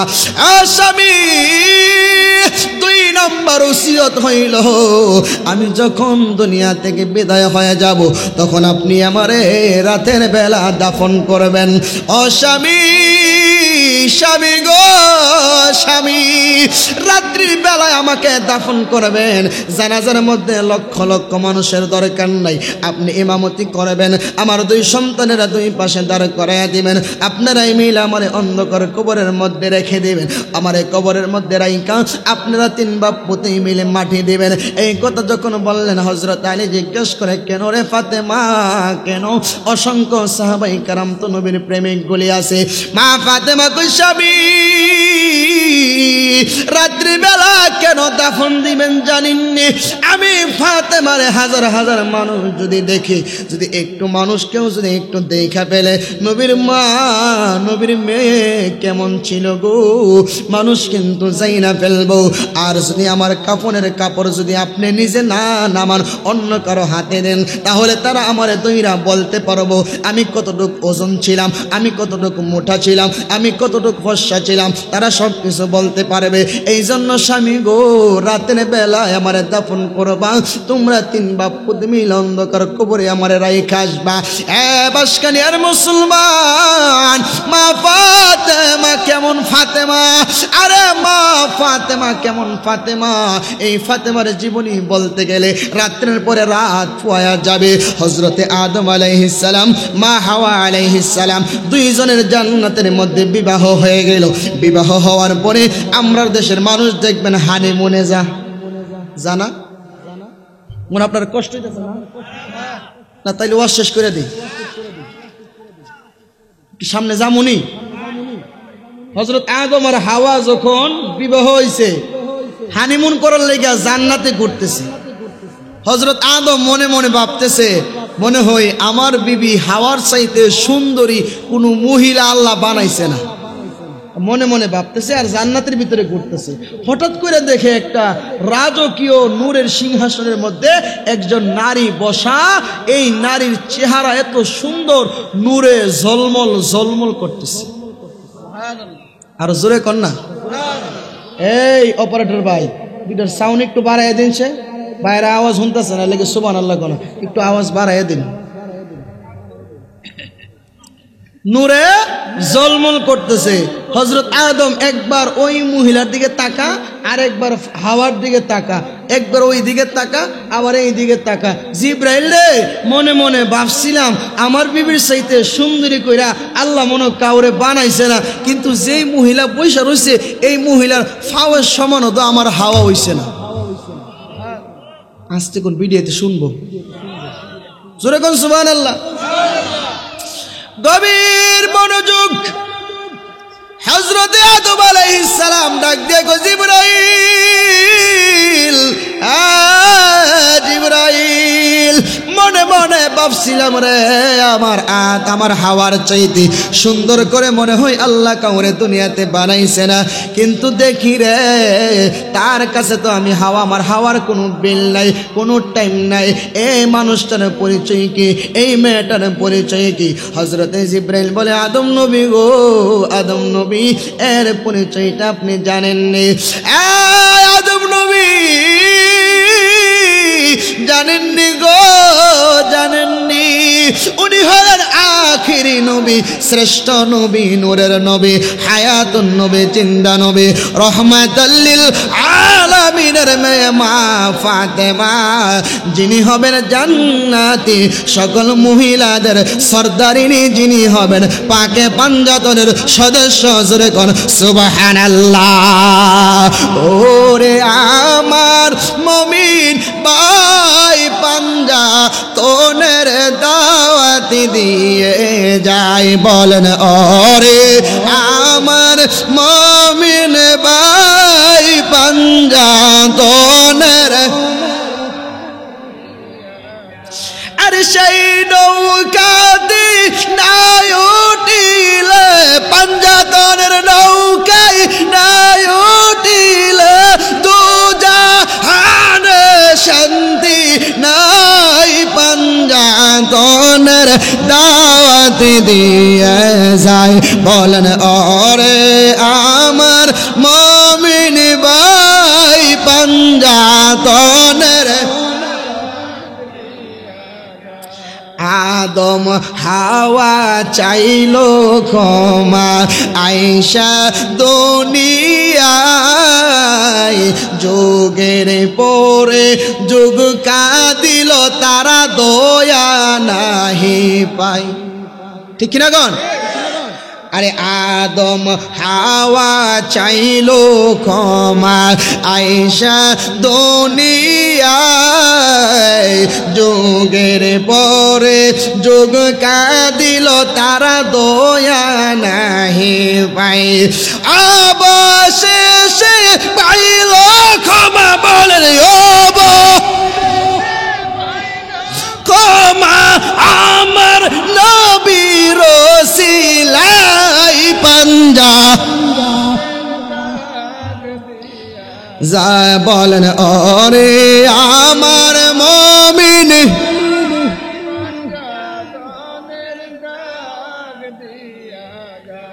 আরে নূহ নবীর আমলেতে বাসলো দুনিয়া, উঠল যারা সেই নৌকাতে, তারা গেল বাছিয়া। ঠিক কিনা গণ? আরে নূহ নবীর নৌকা সারা দুনিয়া তলে গেছে, নূহ নবীর নৌকা কেন তলে গেল না? এর হাকিকত কি? এর হাকিকত শায়ের তার শানের মধ্যে প্রকাশ করতেছে। নূহ নবীর আমলে দে বাসল দুনিয়া, উঠল যারা নূহুর নৌকাতে, তারা গেল বাঁচিয়া। আরে পাঞ্জাতনের পবিত্র নাম পাঞ্জা ছিল লেখা সেই নৌকায়, পাঞ্জাতনের দিয়ে যায়। বলেন ওরে আমার মুমিন ভাই পাঞ্জাতনের, জোরে সুরে কোন আল্লাহু আকবার। নূহ আলাইহিস সালাম নৌকা বানাবে, নূহ আলাইহিস সালাম নৌকা বানাবে। 1,24,000 তক্তা আনলেন নূহ আলাইহিস সালাম। 124,000 তক্তার ভিতরে এক একটা তক্তার মধ্যে এক একজন নবীর নাম মোবারক। আমার আল্লাহ পাক রব্বুল আলামিন নূহ নবীকে বললেন তক্তা দিয়ে নৌকা বানাও। 1,24,000 এই তক্তা যখন লাগাইলেন, এই তক্তার পরে তো নৌকার ভিতরে আরো কাজ থাকে। দুই সাইডে দুইটা বাতা দেওয়া লাগে, দুই পাশে দুইটা সেওয়া দেওয়া লাগে, আবার একটা বইটা লাগে। নূহ আলাইহিস সালাম গো মালিক রে মালিক, 1,24,000 তক্তা আমি নৌকাটার ভিতরে লাগাইলাম। মালিক রে দুই পাশের দুইটা বাতার প্রয়োজন, দুই পাশের দুই আগা মাথার মধ্যে সেওয়ার প্রয়োজন, আবার একটা বইটার প্রয়োজন। এই 5টা কাঠ আমি কোথায় পাবো গো মালিক, বলো না গো কোথায় পাবো? আমার আল্লাহ পাক রব্বুল আলামিন বলে নূহ রে নূহ যা রে সাগর পারের মধ্যে চলে যায়, গিয়ে দেখবি বিশাল বড় একটা গাছের ডোম আছে। এই গাছের ডোমটারে তুই আনবি, আনার পরে এইটারে তুই সেইরা দুই পাশে দুইটা বাতা বানাইবে, আগা বাসার মধ্যে কাঠ লাগাইবে, আবার একটা বইটা বানাইবে। নূহ নবী চইলা গেলেন ওই কাঠটা আনার জন্য। গিয়ে দেখে রে বিশাল বড় তক্তা, বিশাল বড় একটা গাছের ডোম। নূহ নবীর উম্মে সবগুলি রে লইয়াও এই গাছ আনা সম্ভব না। চাওয়া কেউ খাওয়া না, দেখছেন? নূহ আলাই কষ্ট হবে আপনাদের। নূহ আলাইহিস সালাম গিয়া কো আমার 40 জন মুরিদ লইয়াও, আমার উম্মত লইয়াও এই কাঠ আনা সম্ভব না। আল্লাহ কো তুমি যাও, একটা এলাকা গিয়া দাও, একটা লোক আছে, এই লোকটা একাই এই গাছটা আনতে পারবো। সুবহানাল্লাহ। নাম হইল উজ। উজরে যখন যায় বলছে যে আমনে আমার এই কাঠটা তুল্লা দিবেন নি সাগরতে, ও তুল্লা দিমু, শর্ত হইল আমারে এক বেলা পেট বইরা খাওয়ান লাগবো। সুবহানাল্লাহ। নূহ নবীকে এক বেলা পেট বইরা খাওয়ানি কোনো ব্যাপার না, খাওয়া মনে। নূহ নবীর নৌকা কেড়ে ডুবছে না হাকিকত আজকে জানি না, নেন না, জানার দরকার আছে না? এক বেলা খাবার কি বলে, সকালবেলা আমি হাফ নাস্তা করি 12,000 রুটি দিয়া। আর আসতে কোন সুবহানাল্লাহ, কয় হাজার রুটি? নূহ আলাইহিস সালাম যদি হাফ নাস্তা করেন 12,000 রুটি দিয়া, ফুল নাস্তা না জানি কয় হাজার রুটি লাগে। ঠিক নিও? ঠিক আছে, আমি তোমারে পেট ভরে খাওয়ামু, তোমার পেট ভরে এক বেলা খাওয়ামু। আবলা তোমারে যেটা মন চাই ওইটা খাওয়াই, জয় রুটি মন চাই ওই রুটি খাওয়াই। কথা কোন ঠিক কিনা? বেটাকে অসুবিধা নাই, আমার পেট ভরে তৃপ্তি সহকারে এক বেলা খাওয়াইবা। বেটা গাছের ডুমরা তুললা বাড়িত আইনা নূহ নবীরে দিছে, দেওয়ার পরে নূহ নবীকে আমারে খাওয়াও। উনি খাওয়াবে। নূহ আলাইহিস সালাম ঘর থেকে 3টা রুটি নিয়ে বের হয়ে আসছে। এই উজে উপরের দিকে তাকায় সূর্যের দিকে মাপতাছে, যারে তোমারও তো কইছিলাম হাফ নাস্তা করলে 12,000 লাগে, এখন তো হাফ নাস্তা না ফুল নাস্তার সময় হয়ে গেছে গা, আমারে 12,000এও কুলাইতো না, রুটি লই আইছো 3টা, মস্কারি করো। সুবহানাল্লাহ। নূহ নবী ক মস্কারি করি নাকি তিরস্কারি করি, তুই বাড়া খাইবে না। 3টা খায়া পরে 4 নাম্বার রুটি আমার তে নে, পরে 5 নাম্বারটা নিবি, পরে 6 নাম্বারটা নিবি, এরপরে তোরে 12,000 ফোন তো নেওয়াই, তার আগে 3টা খাস না। সুবহানাল্লাহ। নূহ আলাইহিস সালাম তাকায় রইছে, এই বেটা টান দিয়া 2 রুটি মুহ দিলাইছে একসাথে দিয়া, পরের অর্ধেকটা রুটি মুহ দিয়া, এরপরে ক নূহ খাইতে খাইতে কাইল লেগে গেছে গা, আমার জীবনে কত মানুষ আমারে তৃপ্তি সহকারে খাওয়াইছে, আজকের মতো এমন তৃপ্তি সহকারে জীবনে কোনোদিন কোনো মানুষ আমারে খাওয়াইতে পারে নাই। জোরে কোন সুবহানাল্লাহ। এখন বলে নূহ তুমি কি এমন জিনিস দিলা? বলে তোমার আমি রুটি দিছি, এই দিক দিয়ে আমি একটা ইসিম পড়ছি, এই ইসিমের বরকতে আমার আল্লাহ 12,000 রুটির বরকত এই আড়াই রুটির ভিতরেই দিছে। ইসিমটা কি শোনার দরকার আসেনি? হ্যাঁ, শুনবেন নি আপনারা? ইসিমটা শুনলে দুরুদের আওয়াজ বাড়াই দিতে হইব। যদি দুরুদের আওয়াজ কমো তাহলে ওয়াজ শেষ, ইসিমও কইতাম না। আর যদি ইসিম শুনবার ইচ্ছাও তাহলে মোহাম্মদ দরুদ পড়েন, আল্লাহুম্মা সাল্লি আদা সাদা খায়ালাই আদনা বিনা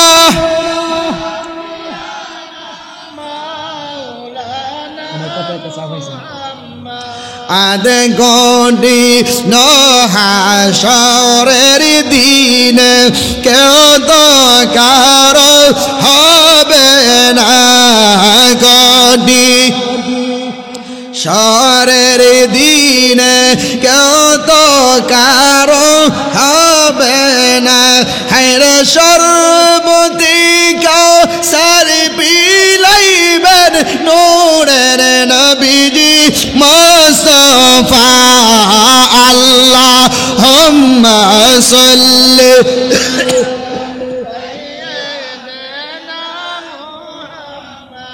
আদনা বি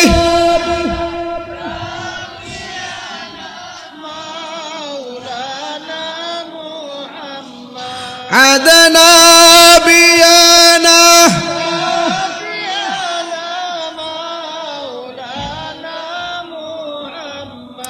আল্লাহুম্মা সাল্লি ওয়া সাল্লিম ওয়া বারিক আলাইহি।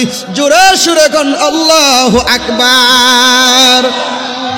হযরত নূহ আলাইহিস সালাম বলে, ওজরে আমি যখন তোমার হাতে রুটিগুলি দিয়ে দিলাম,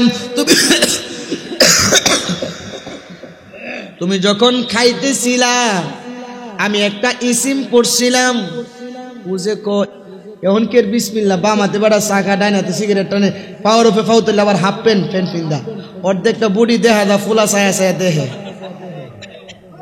কথা কন না কেন? আরে বাস্তব কথা বলতেছি মিয়া, শহরে তাহিদ নমুনা দিহি, গ্রামের মানুষ তো মোটামুটি ভালো আছে। এবার শর্ট প্যান্ট ঘুমেতে উঠছে, শর্ট প্যান্ট ফিন্দা, বাম হাতে চা, ডাইন হাতে সিগারেট খা, ঠেকে এমনি এমনি নাচা। এখন কোন শর্ট প্যান্ট তোলে দা আন্ডার প্যান্ট দেখা জানিও। হ্যাঁ, কেমন মুসলমান চিন্তাটা করেন। আরে দুই হাতের চিপাই করে মারে গাঞ্জা টান, তারা কিসের মুসলমান, তারা কিসের মুসলমান। তুই আঙ্গুলের চিপাই করে মারে বিড়ি টান, তারা নামের মুসলমান, তারা নামের মুসলমান। কথা কোন ঠিক কিনা? উচিত কথা যদি কই বাঙ্গা পড়ব দই। এখন আওয়াজ কম হইব, কারণ ওয়াজ নিজের উপরে যাইতেছে গা। হ্যাঁ, একটা হয়ে গেছে গা, আপনার শেষ। আরে বাবারে, আরো চালাও বলে আপনারা থাকবেন নি না বাগবেন? গভীর মনোযোগ। চা কিন্তু খাই লাইছি ভাই, অসুবিধা নেই। হযরত নূহ আলাইহিস সালাম ডাক দিয়া কয়, তুমি যখন রুটি গুলি খাইতেছিলা তখন আমি বিসমিল্লাহির রহমানির রহিম পড়তেছি। নূহ আলাইহিস সালাম গাছটারে যখন আনলেন, আইটা আস্তে করে কাটতে শুরু করলেন কোরাল দিয়া। কাটতে কাটতে রে 5টা ডুম বানাইছে।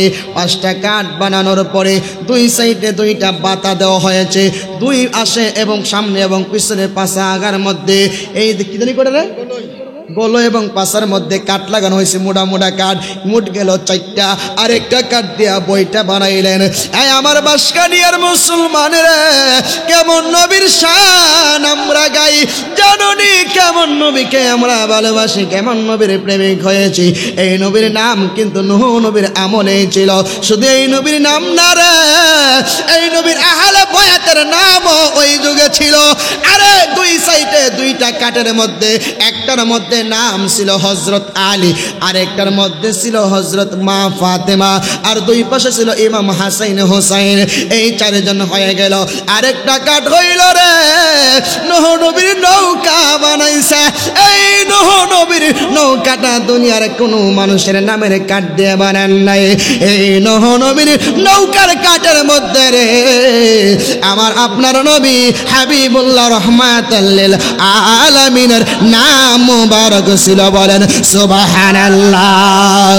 ওরে রাহমাতাল লিল আলামিন আপনি উম্মতের যাবির গুনাহগারের অতিয়া পনজন আল্লাহর নবী মায়ার নবী গো আপনি নবী আমার বলেন আল্লাহর নবী মায়ার নবী গো আপনি নবী আমার কাল হাসরের ময়দানে কেউ না কারো আপন হবে সেই দিন নবী হইও গো আমরার আল্লাহর নবী মায়ার নবী গো কোন সাধনে নবী পাইব আপনার মন আল্লাহর নবী নূরের নবী গো কোন সাধনে নবী পাইব জোরে কোন আল্লাহু আকবার এ বাসকানের মুসলমান আমার নবীজির ঘরের সামনে আজরাইল দাঁড়ানো মনে আসেনি মনে আসেনি মা ফাতেমা কই বাবা ঠিক আছে তাহলে দরজাটা খুলে দিলাম আমার নবীজির হযরত দরজাটা খুলে দিল হযরতে আজরাইল ঘরের ভিতরে ঢুকলেন ঢুইকারে আমার নবীজির বুক মুবারকের উপরে হাতটা রাখছে আমার নবী কান্দে আজরাইল আজরাইল রে আজরাইল হাতটা সরা রে সরা ও আজরাইল আমার মনে হইতেছে উহুদ পাহাড়টা আমি নবীর বুকের উপরে রাখছ এই বলি আমার নবী কান্নাকাটি করতেছে আজরাইল রে আমার বেলায় যদি তোর হাতের ওজন এমন হয় না জানি রে আমার গুনাহগার উম্মতের রূহটা কত কষ্ট কইরা তুই কবজ করস আজরাইল বলস না রে বলস না আমার নবীর কথা শুনে হযরতে আজরাইল কান্না শুরু করলেন নবীজি গো নবী গো নবী জীবনে যত মানুষের জান আমি কবজ করেছি জীবনে যত মানুষের জান আমি ভবিষ্যতে কবজ করব এত সুন্দর করে এত নরম হাতে কারো গায়ে আমি হাত লাগাই নাই জীবনে কোনোদিন হাত আমি এমন নরম ভাবে লাগাইব না নবীজি গো পৃথিবীর সব চাইতে আরাম ভাবে আপনার বুক মুবারকের উপরে আমি আজরাইলের হাতটা রাখছি নবীজি গো এরপরে বুঝি উহুদ পাহাড়টা আপনার বুকের উপরে আমার নবী কান্দে আজরাইল আজরাইল রে তোর একটা কথা কই আমার কথাটা রাখবি নি আজরাইল গো নবীজি আপনার কথা রাখার জন্যই তো আইছি আমি আজরাইলের মনে চাই না গো নবী আপনার জান আমি কবজ করব ইয়া রাসূলুল্লাহ বলেন না বলেন না বলেন না আমার নবী কই ও বাসকানিয়ার মুসলমান কেন আমরা সুন্নিরা নবী নবী করি কেন রে আমরা নবীকে এত মহব্বত করি কেন রে আমরা নবীকে এত ভালোবাসি কেন রে আমরা নবীর প্রেমে মজিয়া নবীর শানে গান গাই কেন আমরা দাঁড়ায় দাঁড়ায় নবীর সালাম জানাই কেন আমরা নবীর দাঁড়ায় দাঁড়ায় নবীর শানে কিয়াম করি এই জন্য তো সুন্নিরা নবীর এত ভালোবাসি আমার নবীকে আজরাইল আরে আমার উম্মত যত হবে দুনিয়াতে যত মানুষের জান তুমি কবজ করবা সকলের জান কবজ করতে যাই পরিমাণ কষ্ট দিবি রে আজরাইল সবগুলি কষ্ট একত্রিত করিয়া আমি নবীরে তুই দিয়ে দে আমি নবীরে তুই দিয়ে দে আমার গুনাহগার উম্মতের কষ্ট দিস না রে আমার গুনাহগার উম্মতের কষ্ট দিস না আমার নবী আজরাইলকে বারবার এই কথা বলে আজরাইল গো মায়ার নবী গো দয়ার নবীজি গো নবীজি আপনি নবী যদি বলেন এরপরে আমি এটা করতে পারবো না আপনারে কষ্ট দেওয়া যাবে না আপনারে ব্যথা দেওয়া যাবে না নবী গো আপনারে সাক্ষী রাইখা বললাম গো নবী ওয়াদা করলাম আপনার সাথে ওয়াদা করলাম যেই সমস্ত আপনার প্রেমিকারা আপনি নবীকে ভালোবাসবে যেই সমস্ত প্রেমিকারা আপনি নবীর প্রেমে মজে যাবে আপনি নবীকে দাঁড়ায় সালাম দেবে আপনি নবীর প্রেমের ভালোবাসার পাত্র হয়ে যাবে আমি কথা দিলাম গো নবীজি এই উম্মতগুলিরা যত পারি আমি আস্তে করে জান রুহটা বের করব তাদেরকে আমি আজরাইল কখনো কষ্ট দেব না আমার নবী আজরাইল আশিকগুলির ওই আশিকগুলির সামনে আমি নবী যখন হাজির হয়ে যাব, আরে মরণের কালে যদি আমি নবী আমার উম্মতের পাশে থাকি, আমারে দেখবো রে, দেখে এত খুশি হবে, এত আনন্দিত হবে।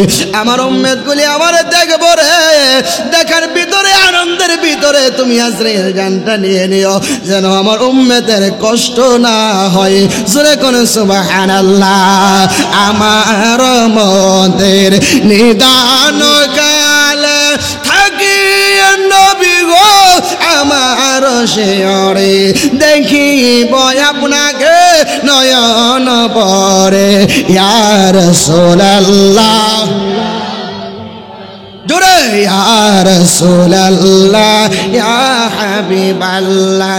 মুনকার নাকির রশিয়া সওয়াল করবেন বসায়া, মুনকার নাকির রশিয়া সওয়াল করবেন বসায়া, দিও গো নবীজি পর্দায় টিয়া, করিব সালাম কদম ধরিয়া। আল্লাহু আকবার। দিও গো পর্দা কদম ধরিয়া, করিব সালাম কদম ধরিয়া, ইয়া রাসূলুল্লাহ ইয়া হাবিবাল্লাহ ইয়া রাসূলুল্লাহ। আমার মতের নিদান কালে দরকার আসেনি নবীরে, এই মরণ কালে নবী দেখলে বই আছে। আরে আমার নবীকে মরণ কালে দেখলে হাসতে হাসতে জীবন দিয়ে দিব, কথা কোন ঠিক কিনা? হযরতে তালহা যুদ্ধের ময়দানে নবীর এমন ভাবে ধরে রাখছে, পিছন দিক দিয়ে একের পরে এক তীর বেঈমানেরা মারতেছে। নবী জিজ্ঞাসা করে, তালহা এত তীর তোমার শরীরে, তোমার কি কষ্ট হয় না? তুমি দি মুস্কি মুস্কি হাসো। বলি, ইয়া রাসূলুল্লাহ ইয়া হাবিবাল্লাহ, কষ্ট হবে কেন? আমার সামনে তো দুজাহান কা বাদশা রাহমাতুল লিল আলামিনের চেহারা আনোয়ার আছে। নবীকে দেখলে পৃথিবীর কোনো দুঃখ থাকে না, সব দুঃখ সুখ হয়ে যায়, শান্তি হয়ে যায়। জোরে কোন মারহাবা। কল্পনা করতে পারেন যে আপনি নবীকে দেখলে দুঃখ তো দুঃখ থাকে না, এটা তো সুখ হয়ে যায়, শান্তি হয়ে যায়। এই জন্য তীরের আঘাতও আমার কাছে মধুর মতো মিষ্টি লাগে, দুঃখ লাগে না, ব্যথা লাগে না। জোরে কোন সুবহানাল্লাহ। এই নবীর মরণ করে দেখার দরকার আছে না? আছে না? কেডা কেডা দেখবেন হাত তোলেন।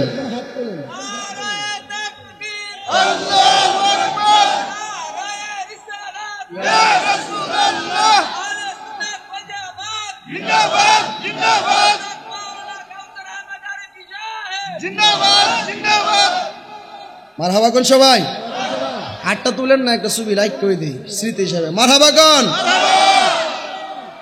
আরে নবীর গান তো আমরা এমনি গাই না, কিছু ফাতিম মোল্লারা বুঝে না নবীর শান। বুঝবি কোন দিন জানোস নি? নাই কোনো বন্ধু নাই, নাই দরদি নাই, কঠিন দিনে আমার নবী জীবিনে। জোরে কোন ঠিক কিনা? বাবা লাগাতার মাহফিল তো, গলা মলা বয়ে রয়েছে, ঘুম না হইলে গলা তো এমনি নষ্ট হয়ে জায়গা। এবারে বাঙ্গা গলা লয়ে যায়, আপনারা আমার লোক চিল্লাইতেছেন, আপনারা কি কষ্ট হইতেছে? কষ্ট হইতেছে, কিন্তু কষ্ট মনে হয় না, কারণ নবীর কথা হইতেছে। যখন পোলাপান ফুটবল খেলে, পুষ মায়া দিনও শরীরে গাম পরে, কষ্ট না হইলে কি গাম পরে? 1 ঘন্টা ফুটবল খেললে আর 1 বছর পর বাপের হুকুম মতে কাজ করলে এই পরিমাণ কষ্ট হইতো না। 1 ঘন্টা ফুটবল খেলে যেই পরিমাণ কষ্ট, এরপরও যদি একটা বাদ দিয়া লাই তুই নাম খেলাতে, হেবাটা মন রাগ করে, কি রে কষ্ট হইতেছে তোরা নামাই যাই। না, খেলার মধ্যে কষ্ট নাই কোনো, খেললে মজা লাগে। ঠিক না? তাহলে কিছু কিছু কষ্ট এটা আনন্দের কষ্ট, মজার কষ্ট, কথা কোন ঠিক না? তো আমার নবীকে কি জানি কথাটা ছিল আমার, যে আমরা যারা নবীরে ভালোবাসি, নবীরে মহব্বত করি, যারা মহব্বত করে না, যারা ভালোবাসে না, তাদের কাছে তো খারাপ লাগবেই, ঠিক না? তাহলে আমরা নবীরে মহব্বত করি, নবীরে আমরা ভালোবাসি, নবীর জন্য জীবন দিতে রাজি। যেই কোনো সময় যেই কোনো জায়গাতে ডাক আসবে, খালি নবীর লেগে জীবন কেমনে দিবেন? নবীতে এখন নাই। নবীর প্রেমিকরা বিরুদ্ধে কথা বললে তাদের পক্ষে আপনারা লড়াই করবেন, এটাই আমার নবীর পক্ষে লড়াই করা হয়ে যাবে। ওরকম ঠিক কিনা? এক সুডু ফুলা আমার হোমেন না বয়স হইব, এর নাম হলো জুবাইর আহমেদ তাশরিফ। এই বেয়াদব গতকালকে সিরাজগঞ্জে গেছে, আমার সাথে দেখা হয়েছে। আমি আসি, হ্যাঁ বৈশা রাস্তা করে। এই বিয়াদব বলে সিরাজগঞ্জে তাহিরি হুজুরকে ঢুকতে দেওয়া হবে না। মনে হয় যেন সিরাজগঞ্জের সব বেড়ায় হ্যাঁ আব্বা লাগে। কথা কন না কেউ, আমি আমার বাপের ঘর থাকি আমি কইতারম যে আমার আব্বার ঘরের মধ্যে আমি কেউ দিতাম না ঢুকবার লাগিয়ে। কথা কন না কে রে? তাইলে হ্যাঁ সিরাজগঞ্জের মাটিতে তাহিরি হুজুরের ঢুকবার লাগিয়া দিত না।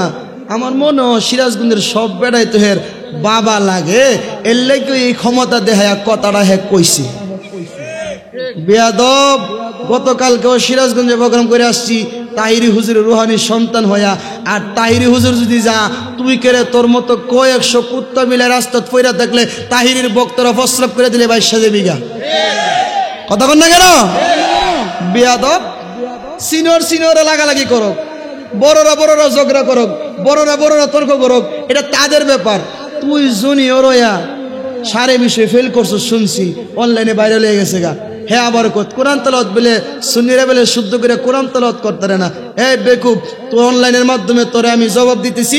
আমি সুন্নি কাউসার আহমেদ আরিফি, আমি সুন্নি, আমি কোরআন তেলাওয়াত করুম।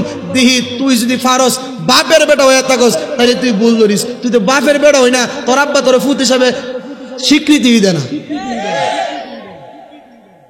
কোরআন তেলাওয়াত করুম। এই বেটা যে ছেলেটা কইছে জানেননি, এই জন্য এক বেড়া কইছে জান নাই বাপের ঠিক, হ্যাঁ ক তাহিরি বলে বেটি। হ্যাঁ নাম হইল জুবাইর আহমেদ তাশরিফ। জান নাই বাপের ঠিক, হ্যাঁ ক তাহিরি বেটি, হ্যাঁ নাম হইল জুবাইর আহমেদ তাশরিফ। বিয়াদব তুই শুন, সুন্নিদের কোরআন তেলাওয়াত শুদ্ধ কিনা শুন, কোরআন তেলাওয়াত পারে কিনা একটু শুন। কোরআন তেলাওয়াত দরকার আছে না? কোরআন তেলাওয়াত ভালো লাগে না? কেন ভাল লাগতো না?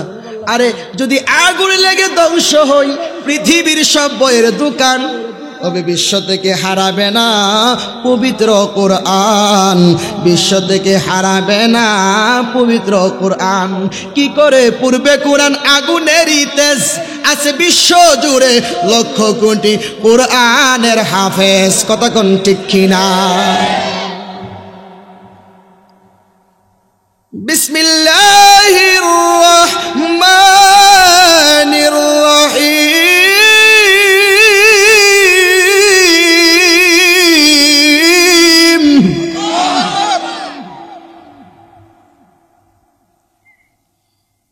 والضحى والليل إذا سجى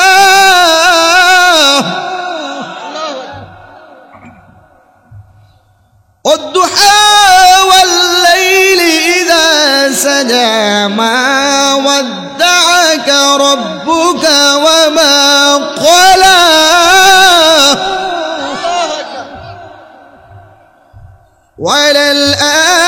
وللآخرة خير لك من الأولى ولسوف يعطيك ربك فترضى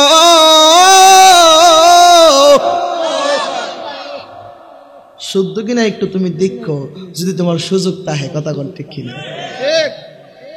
আলহামদুলিল্লাহি রাব্বিল আলামিন আর রহমানির রহিম মালিকি ইয়াউমিদ্দিন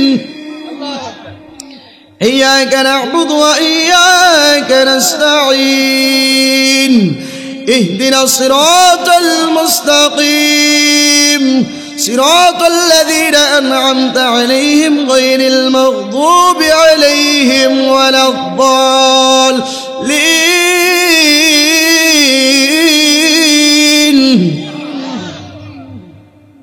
কোরআন তেলাওয়াত শুদ্ধ না অশুদ্ধ? তাহলে আমি সুন্নি বেটা পারলে, আমি তো তাহিরের শিষ্য বেটা, আমি যদি পারি তাহলে তাহিরি পারে কি পারে না? পারলে কোরআন তেলাওয়াত বললে দেখা। বিয়াদব এই সমস্ত এই যে কেমনে কোনা যে সটকা মটকার ওই সমাজের মধ্যে ফেসটা বেশি লাগা। ওর কি দরকার সিরাজগঞ্জে তাহিরি ঢুকতো না, তাহিরি বন্যা, তাহিরি যে বন্যা তুই কেমনে জানোস? তুই একদিন তাহিরের লোকের দেখা হয়েছে না, সাক্ষাৎ হয়েছে না, তুই দিন দেখছ না? এক বেটারে বন্ডা করতে গেলে কমপক্ষে বেটার লোকে 3 মাস চলতইব তোর। 3 মাস চললে পরে তুই বুঝ পারবি বেটারে আসলে বন্ডা নাকি বালা। কথা কন না কেন? আল্লাহ আমাদের সবাইকে এই নবীর উলির প্রেমিকদের পক্ষে থাকার তৌফিক দান করো, সকলে বলেন আমিন। এই করিমগঞ্জের জমিনে যদি কখনো আল্লামা তাহিরির পক্ষে ডাক আসে, এই সুন্নি মুসলমান আল্লামা তাহিরির জন্য রাজপথে নামতে রাজি আছেন কি আছেন না? জোরে বলেন আছেন কি না? আল্লাহ আমাদের সবাইকে নবীর প্রেমিক হিসাবে কবুল আর মঞ্জুর করে, সকলে বলেন আমিন। আর সামনে যাবো না বাবা, অনেক সময় কথা হয়ে গেছে। নবীর একটু দাঁড়ায় সালাম জানাই, পরে একটু জিকির আছে কইরা শেষ মাহফিল, ঠিক না? আসেন নবীর একটু দাঁড়ায় সালাম জানাই। ইয়া নবী সালাম। আবার কে বলা লাইন ধরে কথা কোন লাগতো, হেরা খাউন হেরা নিব, লাইন ধরেই নিব অবশ্যই ইনশাল্লাহ। আচ্ছা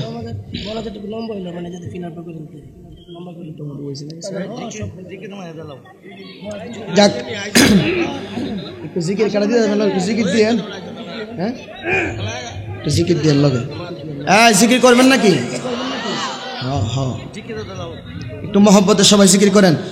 আল্লাহ আল্লাহ আল্লাহ আল্লাহ আল্লাহ আল্লাহ আল্লাহ আল্লাহ আল্লাহ আল্লাহ আল্লাহ আল্লাহ আল্লাহ আল্লাহ আল্লাহ আল্লাহ আল্লাহ আল্লাহ আল্লাহ আমরার মুর্শিদ তুমি আমরার হইও গো কান্ডারে মারহাবা আল্লাহ আল্লাহ আল্লাহ আমরার মুর্শিদ তুমি আমরার হইও গো কান্ডারে মারহাবা আল্লাহ। আমারটা সম্মানে দিন। আল্লাহ আল্লাহ আল্লাহ আল্লাহ আল্লাহ মুর্শিদ মুর্শিদ কইরা আমরার গোমা হাসানা চঙ্গো কে গো আমি মুর্শিদ নামে পড়ো ও শান্তি পায় মারহাবা আল্লাহ আল্লাহ মুর্শিদ আমার আল্লাহর বন্ধু কোনো ও সন্দেহ না আয়ো রে আমি মুর্শিদ নামে বড় ও শান্তি পায় মারহাবা আল্লাহ। আরো কাছে নিয়ে আল্লাহ আল্লাহ কত বেদা আমার পক্ষে বাজন বেদা আহর সীমানা মারহাবা আল্লাহ আল্লাহ সকল বেদা দূর হইবে তাহিরি যদি পায় রে আমি মুর্শিদ নামে পার শান্তি পায় মারহাবা আল্লাহ আল্লাহ। এই সম্মানের জন্য আল্লাহ আমারটা আল্লাহ আল্লাহ আল্লাহ আল্লাহ আল্লাহ আল্লাহ আল্লাহ আমি মুর্শিদ নামে পার শান্তি পায় মারহাবা আল্লাহ আল্লাহ তবে কে কই পেরে ভালো তার মতনার নাই জালা তবে কে কই পেরে ভালো তার মদনার নাই সালাম মারহাবা আল্লাহ আল্লাহ হাতি দইরা মাথায় নিলাম প্রেম কলঙ্কের মালা রে দোহাই ভাই হাতি দইরা মাথায় নিলাম শ্যাম কলঙ্কের মালা গো তার মদনার নাই সালাম গয়ে বেড়ে মালা গো তার মদনার নাই সালাম মাশাআল্লাহ আল্লাহ আল্লাহ আল্লাহ যৌবন কালের পীড়িত যেমন আকাশর কলা হাইরে যৌবন কালের পীড়িত যেমন আকাশর কলা ওর যৌবন রাইয়া গেলে আর লাগে না ভালো গো মারহাবা যৌবন রাইয়া গেলে আর লাগে না ভালো গো তার মদনার নাই জালাঙ্গা বলবে গয়ে পেটে ভালো গো তার মদনার নাই জালাঙ্গা মাশাআল্লাহ আল্লাহ আল্লাহ আল্লাহ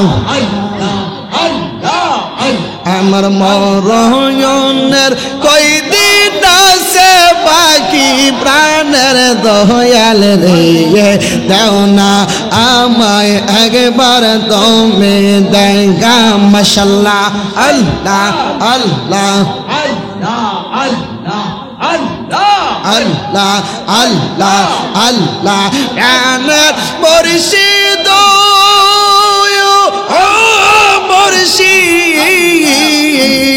কোন বনেলো কাইসো মাশাআল্লাহ আগে নজর দেখি এবার লাইগা গঙ্গমন কহরেয় আহলা প্রাণের মুর্শিদ মাশাআল্লাহ আল্লাহ লা ইলাহা ইল্লাল্লাহু মুহাম্মাদুর রাসূলুল্লাহ সাল্লাল্লাহু আলাইহি ওয়াসাল্লাম মারহাবা কোন জিকির আমার লগে যে তাল দে জুমাবার তো আজকে গেছে গা নরসিংদী তো সমস্যা হইতো নাহলে হ্যাঁ যদি আইতো তাহলে জিকির ভাবটা বোঝান যাইল না বুড়া বেড়া জনরার লগে মিলবো কেমনে